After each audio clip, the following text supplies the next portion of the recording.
Fore brain के पास क्या है? Motor areas. ये बताता है how to send information to effectors, how to respond. Brain क्या करता है? इनपुट लेता है और आउटपुट सेंड करता है। सेंसरी इम्पल्सेस रिसेप्टर से आती हैं और सेपरेट रीजन्स जो है फोर ब्रेन के उनमें स्टोर हो जाती हैं। फिर ये बताता है फोर ब्रेन की कैसे इंफॉर्मेशन ट्रांसमिट होगी। ठीक है, मोटर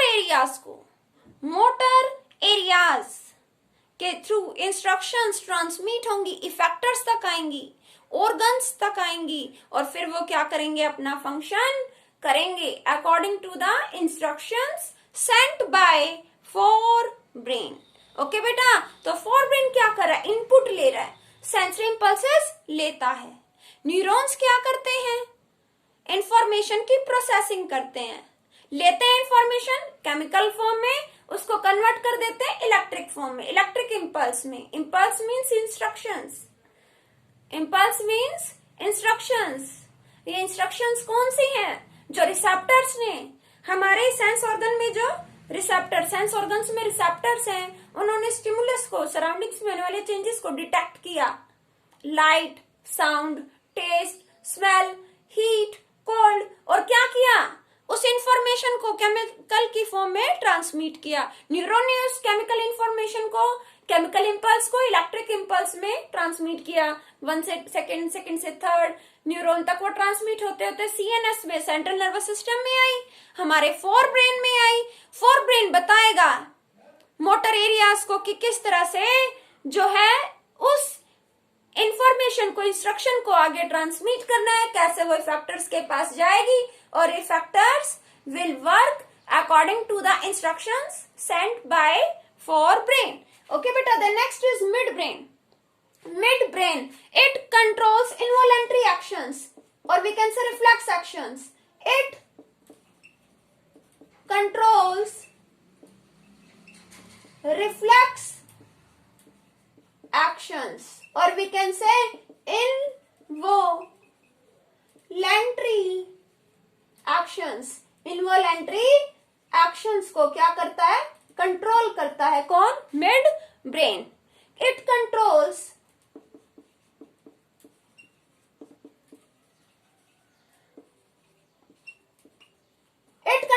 reflex movements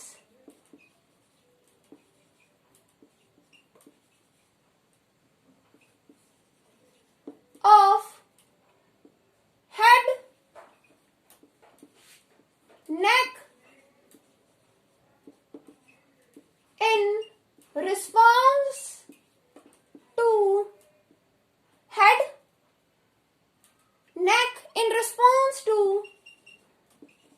ऑडिटरी, सुनना, and visual stimuli. Means surrounding में कोई भी साउंड है, कोई फोटो है, कोई पिक्चर है, कोई विजुअल स्टिमुलाई है, कोई ऐसा चेंज हो रहा है, या कोई ऑडिटरी मीन्स कोई साउंड आप सुन रहे हो, तो क्या करेंगे? हमारे रिसेप्टर्स उस स्टिमुलस को डिटेक्ट करेंगे। ओके, फिर वो इंफॉर्मेशन जाएगी सीएनएस में, मिड ब्रेन के पास। मिड ब्रेन क्या करता है? मिड ब्रेन इस तरह के स्टिमुलाइज के लिए auditory and visual stimuli. Auditory means जो सुनाई दे आपको, विजुअल मीन्स जो दिखाई दे रही है, जो भी स्टिमुलस बॉडी ने, रिसेप्टर्स ने डिटेक्ट की, वो मिड ब्रेन में जाने के बाद क्या होगा? मिड ब्रेन उनको कंट्रोल करेगा। किस सेंस में रिस्पॉन्ड करेगा? मिड ब्रेन रिस्पॉन्ड करवाएगा इफेक्टर से, रिएक्शन देंगे इफेक्टर्स। कैसे? जैसे कि हेड और नेक की automatic movements, reflex movements. Mid brain control करता है हेड और नेक की, जो अपने आप ऑटोमेटिक मूवमेंट हो जाते हैं, उसको ये क्या करता है? कंट्रोल करता है। Mid brain controls reflex movements of head and neck. क्यों मूवमेंट हो जाता है इनका ऑटोमेटिक? ताकि रिस्पॉन्स दे स्टिमुलस के लिए, to give response to auditory or visual stimuli. Okay, the next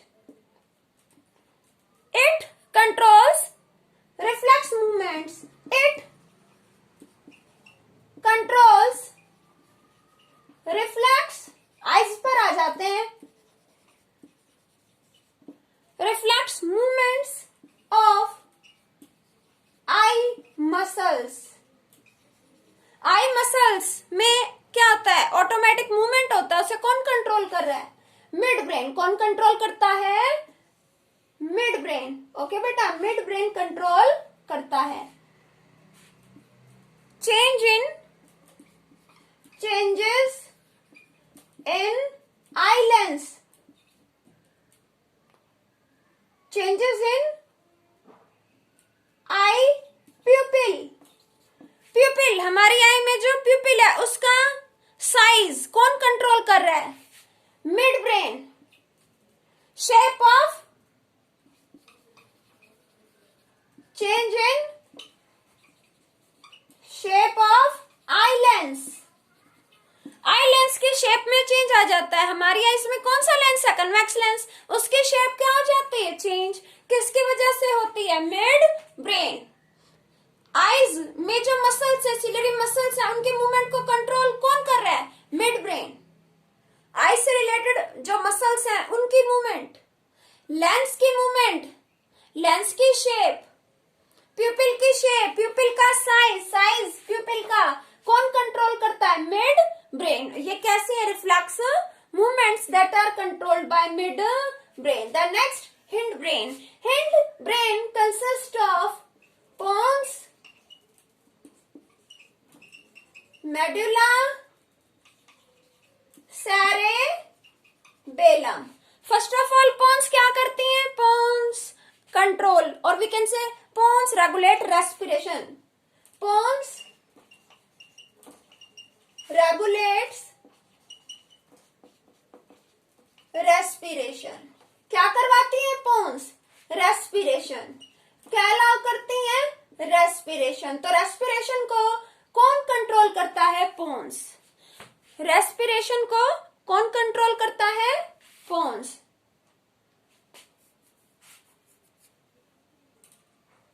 the next, medulla.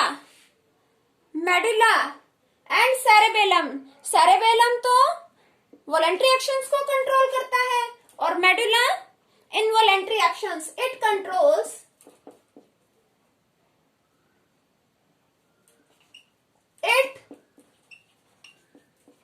controls involuntary movements like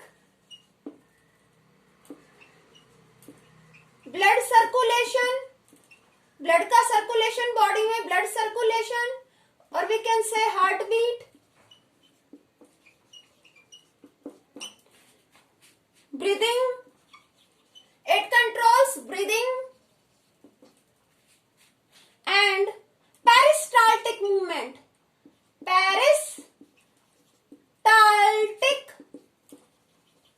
movement of alimentary canal. Alimentary canal means food pipe. Food pipe के अंदर जो muscles हैं उनमें होती है peristaltic movement. तो peristaltic movement को कौन कंट्रोल करता है? Medulla. Breathing, peristaltic movement, heart beat, इन्हें कंट्रोल करता है medulla. Then what about cerebellum? कुछ और भी चीजें जो मेडुला कंट्रोल करता है। It controls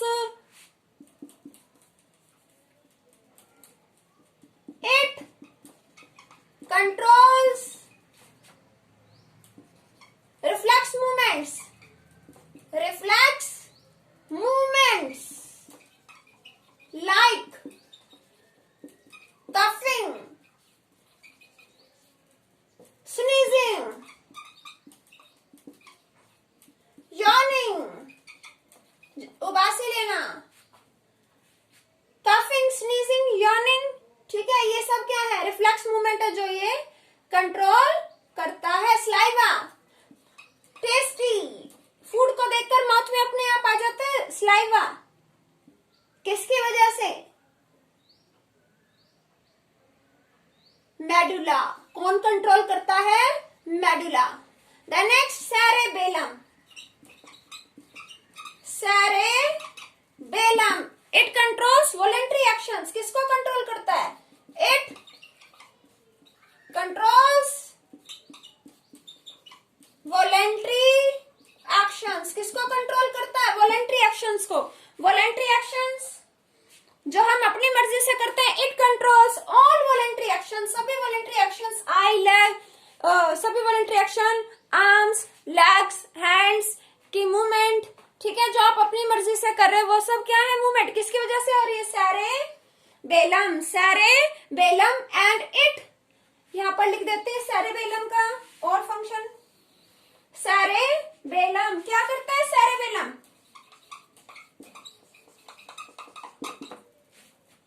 cerebellum it maintain करता है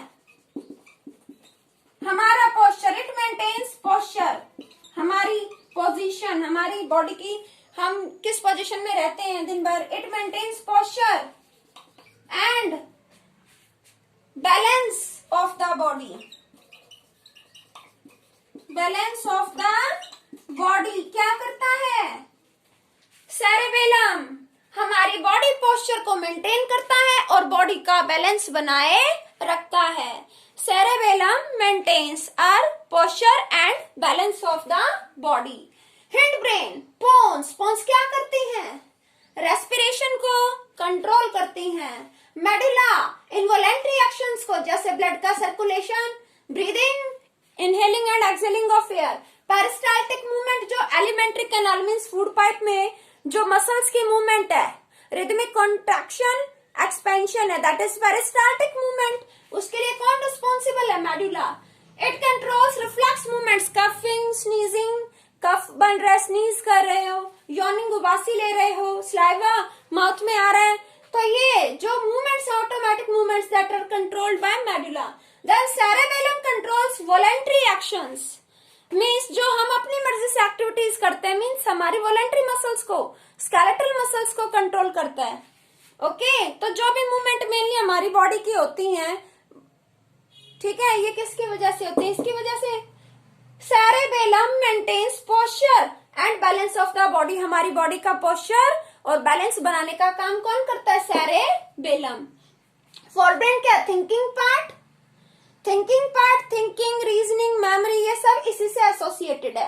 अब जो भी सेंसरी इंपल्सेस आ रही हैं, जो भी इंफॉर्मेशन जो है हमारे सेंस ऑर्गन्स में रिसेप्टर्स हैं वो रिसीव कर रहे हैं, तो वो कहाँ जाती हैं? सेंट्रल नर्वस सिस्टम में आकर हमारे फोर ब्रेन में इंस्ट्रक्शंस के लिए सेपरेट एरियाज हैं, अलग अलग जगह वो क्या होती है? स्टोर होती हैं। हंगर के लिए भी एक स्पेशल सेंटर है हमारे फोर ब्रेन में, और ये कंट्रोल करता है फोर ब्रेन हमारे बॉडी के वॉलेंट्री एक्शंस को। और इसके पास मोटर एरिया है, मोटर एरियाज हैं हमारे फोर ब्रेन के पास। ये क्या करता है? ये बताता है फोर ब्रेन कैसे इंस्ट्रक्ट करना है, कैसे रिस्पॉन्ड देना है, कैसे जो है मोटर एरियाज इंस्ट्रक्शंस को सेंड करेंगे इफेक्टर्स तक, ऑर्गन्स तक पहुंचाएंगे, ताकि organs according to the instructions अपना काम कर सके। तो ये सब फंक्शन थे किसके? फोर ब्रेन के। मिड ब्रेन क्या करता है? रिफ्लेक्स एक्शंस, इनवॉलेंट्री एक्शंस को कंट्रोल करता है, जैसे कि हेड और नेक की मूवमेंट, ये इनवॉलेंट्री है। कोई भी सराउंडिंग्स में ऑडियो या कोई विजुअल स्टिमुलस होता है तो क्या होता है? ऑटोमेटिकली हमारे हेड या नेक में मूवमेंट होता है, किसकी वजह से? मिड ब्रेन की वजह से। और ये कंट्रोल करता है रिफ्लेक्स मूवमेंट। हमारी आई पर आ जाओ, आई में क्या? मसल्स का मूवमेंट। कौन मसल्स के मूवमेंट को कंट्रोल करता है? Mid brain. आई लेंस की शेप में जो चेंज होता है, इसका इंक्रीज होना, डिक्रीज होना, आई लेंस का, इसके शेप में मॉडिफिकेशन, वो किसकी वजह से? Mid brain. ओके, प्यूपिल का साइज बड़ा होना, छोटा होना, किसकी वजह से है? Mid brain. तो आईज में होने वाले जो इनवॉलेंट्री एक्शंस हैं that are take place due to midbrain. This is all about functions of brain. Now spinal cord आपने पढ़ा, ब्रेन से अटैच्ड है स्पाइनल कॉर्ड, और फिर लोअर पार्ट में जा रही है बॉडी के स्पाइनल कॉर्ड। कौन प्रोटेक्ट करता है स्पाइनल कॉर्ड को? जैसे ब्रेन में आपने पढ़ा मेनिंगीज, ब्रेन के अराउंड के 3 मेम्ब्रेन से मेनिंगीज जो ब्रेन को प्रोटेक्ट करती हैं। Most important thing, mechanical shock से बचाती हैं। Meninges protect the brain from mechanical shocks. Meninges protects the meninges protect the brain from mechanical shocks. meninges brain को मैकेनिकल शॉक से बचाते हैं और ब्रेन को कौन होल्ड करता है? Bony cage, that is cranium. Cranium और ब्रेन के फंक्शंस देखिए। अब बात करें स्पाइनल कॉर्ड, उसको भी कवर करता है कौन? एक membrane, that is meninges. Meninges spinal cord को भी प्रोटेक्ट करती है, जैसे ब्रेन को मेनिंगेस प्रोटेक्ट कर रही है, स्पाइनल कॉर्ड को भी करती है। और ब्रेन का बोनी केज कौन है? कौन है बॉक्स जो इसको होल्ड कर रहा है? क्रेनियम। और स्पाइनल कॉर्ड के लिए कौन है? हमारी बैकबोन। स्पाइनल कॉर्ड के लिए हमारी बैकबोन। और बात करें फंक्शंस ऑफ स्पाइनल कॉर्ड, तो स्पाइनल कॉर्ड के फंक्शंस क्या है? Spinal cord controls reflex actions. Spinal cord controls reflex actions, जो एक्शंस ऑटोमेटिक हो जाते हैं, जहां थॉट प्रोसेस इन्वॉल्व नहीं होता, जहां ब्रेन की रिक्वायरमेंट नहीं है, जो फटाफट होने, जल्दी से होनी है, तो वो ऑटोमेटिक एक्शंस जो है स्पाइनल कॉर्ड के थ्रू होते हैं। एंड स्पाइनल कॉर्ड क्या करती है? स्पाइनल कॉर्ड कोऑर्डिनेट करती है, कंडक्ट करती है impulses to and from the brain. Spinal cord, spinal cord, okay. कौन इसको प्रोटेक्ट कर रहा है? बैकबोन। इसको प्रोटेक्ट करती है हमारी बैकबोन। और बैकबोन से भी पहले कौन प्रोटेक्ट कर रही है? स्पाइनल कॉर्ड को कवर कर रही है मेनिंगेस, मेम्ब्रेन्स है जो बचाती हैं शॉक से। ओके बेटा, तो ये जो स्पाइनल कॉर्ड है, इसके फंक्शंस क्या है? बात करते हैं इसके फंक्शंस की। तो बेसिकली 2 फंक्शंस है इसके। First one, it controls reflex actions. Reflex actions को कंट्रोल करती है, जहां ब्रेन की रिक्वायरमेंट नहीं है। इंफॉर्मेशन आई, सेंसरी इंपल्सेस आई, ठीक है, सीएनएस में किसके पास है? Spinal cord. ब्रेन तक गई ही नहीं, स्पाइनल कॉर्ड ने ऑपरेट कर दिया, इंस्ट्रक्शन सेंड कर दी इफेक्टर्स तक, और इफेक्टर्स क्या करेंगे? अपना वर्क करेंगे। Next, spinal cord conducts, it conducts nerve impulses, यानी नर्व के थ्रू आने वाली information, nerve impulses. It conducts nerve impulses to and from the brain. Means spinal cord conduct करती है, लेती है nerve impulses to and from the brain. To the brain means brain तक instructions देना, nerve impulses brain तक पहुंचाना, किसके through? Spinal cord के through. And from the brain यानी ब्रेन जो इंस्ट्रक्शंस दे रहा है, वो इंस्ट्रक्शंस बॉडी पार्ट्स में पहुंचाना कौन कर रहा है? Spinal cord. बॉडी पार्ट से इंस्ट्रक्शन ली, बॉडी पार्ट से नर्व इंपल्स गई स्पाइनल कॉर्ड, स्पाइनल कॉर्ड से ब्रेन, देन ब्रेन से again spinal cord, then effector तक। इफेक्टर अपना काम करेगा, मसल अपना काम करेगी।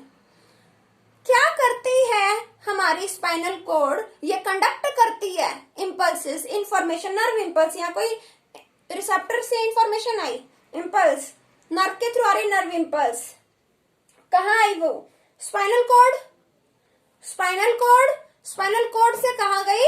ब्रेन। देन ब्रेन ने इंस्ट्रक्ट किया, वो इंस्ट्रक्शंस, वो इंपल्सेस कहाँ आई? स्पाइनल कॉर्ड से अगेन इफेक्टर के पास। तो स्पाइनल कॉर्ड एक इंटरमीडिएटर हो गया यहाँ पर, ये इंफॉर्मेशन को पहुंचाता ब्रेन तक और ब्रेन से लेकर बॉडी पार्ट्स तक। इनपुट लेना और आउटपुट देना। इनपुट लेगा, ब्रेन तक पहुंचाएगा, ब्रेन ने जो आउटपुट दिया उसको लेकर इफेक्टर तक पहुंचाएगा, ऑर्गन्स तक। ओके बेटा, I hope is it clear to you?